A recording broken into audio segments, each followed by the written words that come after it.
Hi, this is Shadi, and today we're going to be talking about the straight ankle lock, also known as Ashi Hishigi, Ashi Kujiki, Ashi Nata. So, in my opinion, this is arguably the most underrated leg lock there is. I know the hype now is, heel hooks and popping knees, knee bars, very hardcore leg locks. But this one in particular, it went through a lot of evolution from the old Jiu-Jitsu days, the early Kodokan days, even till this day, the high level IBJJF.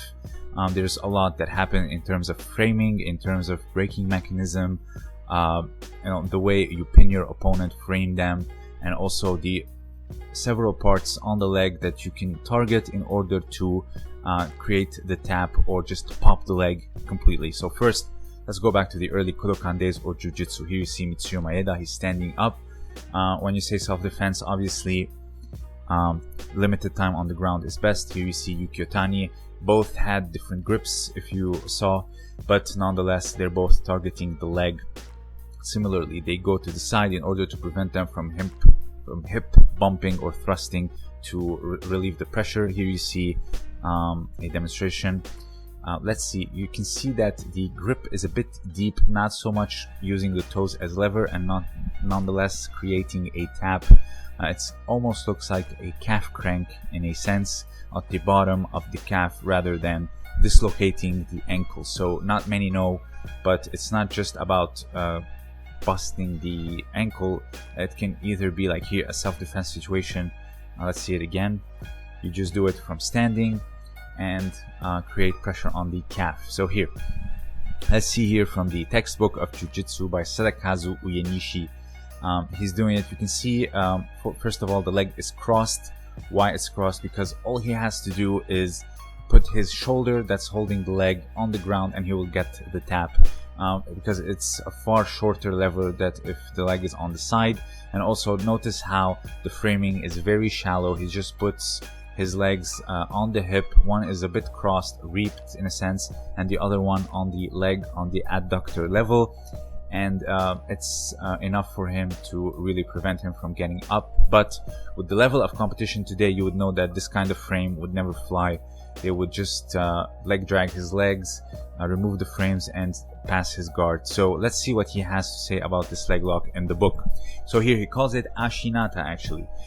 Here he says that this one in particular, in this case, it is not a joint that is attacked, but the lower point of the calf muscle.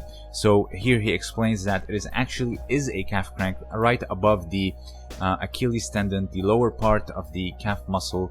And also he says, my right hand grasps my left hand, that's the second page, and keeps my left forearm rigid while the pressure gradually increases as my body bends backwards till the signal is given.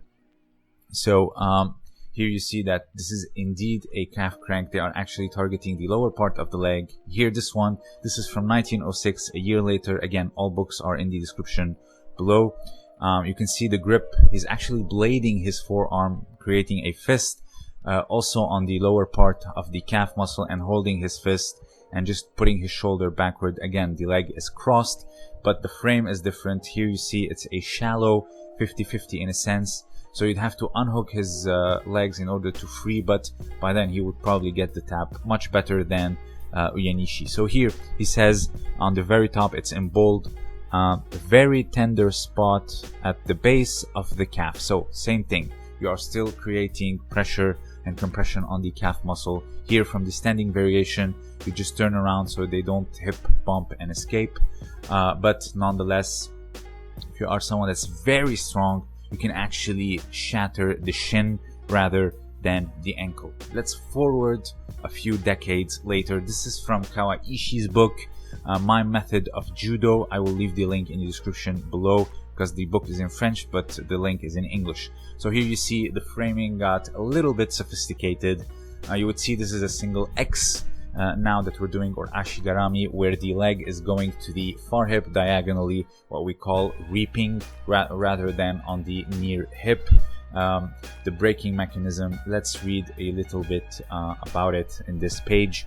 So here it says that in order in order better to ensure these contacts, Tori legs separated and a little bent is at first bent forward, then he bends backwards, and at the same time taking care not to relax his grip on Uke's foot.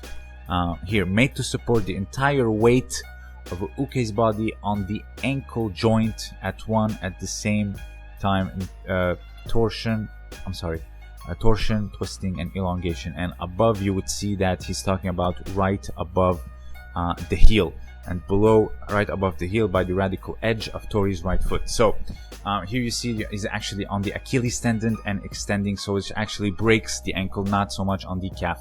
There's also this remark here that says the leg lock can be completed with a torsion of Uke's right knee. So here he's talking about when they defend, when they bend their leg, you can actually create torsion. You just pin the knee and rotate to the side, almost making it like a very primitive heel hook. So here you would see that in the past, heel hook and straight ankle lock were a bit interchangeable. So here, let's see Rickson demonstrating or reflecting on old teachings of Elio Gracie, which is that particular generation of Japanese. So here in this one, again, leave link for the tutorial in the description.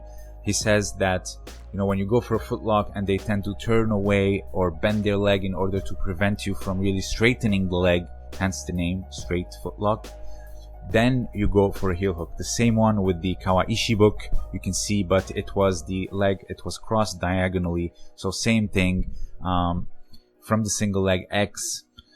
But in my opinion, the most sophisticated new framing for the straight ankle lock is, I believe Mikey Musumeci uses it quite a few.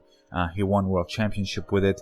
It's actually like a single leg X, but rather the foot doesn't go outside on the hip, but rather it goes underneath the knee, creating a frame or a wedge, as John Danaher calls it, underneath the leg, while he's holding the ankle, and the shoelace part of his foot hooks the what we call like his adductor. You can see his foot is underneath, and his the top of his foot is hooking the adductor, while the other leg comes in and actually frames the hip. So in case he removes one of the legs, you still have the other leg still framing the hips and also creating wedges on top and underneath the leg, and creating I believe like 5 or 6 frames rather than just a single leg X where you'd remove the outer leg and that's it. You can break free and relieve a lot of the pressure. So here, let's see it again.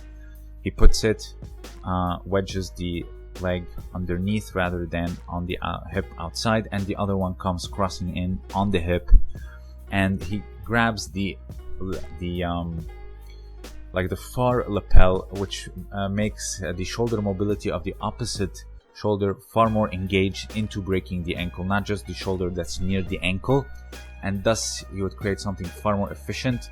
So here, in case they land on the other hip, the far hip, you just have to put your shoulder down because the lever became far shorter, like the first few examples.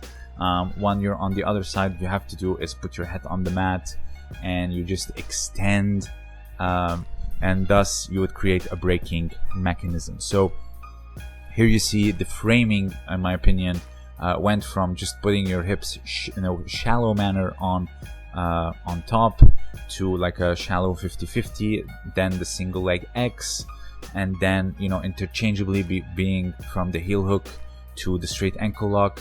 Also, it can be used as a calf crank if it's not really low on the Achilles. There's just so many ways you can do it. So again, if you're very strong, you can actually break the shin with the first one.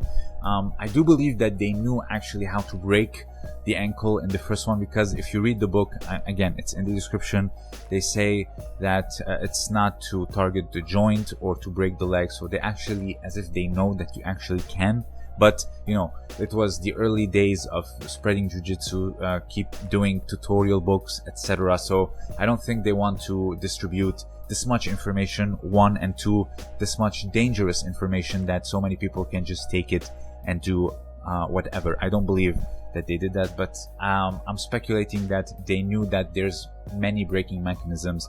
As far as the calf crank one, in my opinion, it's not that dangerous, and I do find a place for it in today's judo. If you do it, even like with the one that supposedly like dislocates the ankle, Again, no danger there. There's no ligament being destroyed or anything. So if there's one leg lock that I would bring back to judo, it's that one, because not only it is very safe and people will just tap, but two, I do believe that it will make the transition from tachiwaza to newaza far more interesting, and not just with jujigatame or arm locks and sliding collar strangles. So if you have anything else to add, please let me know down below. Also, consider supporting me on Patreon. I have exclusive content for the patrons only.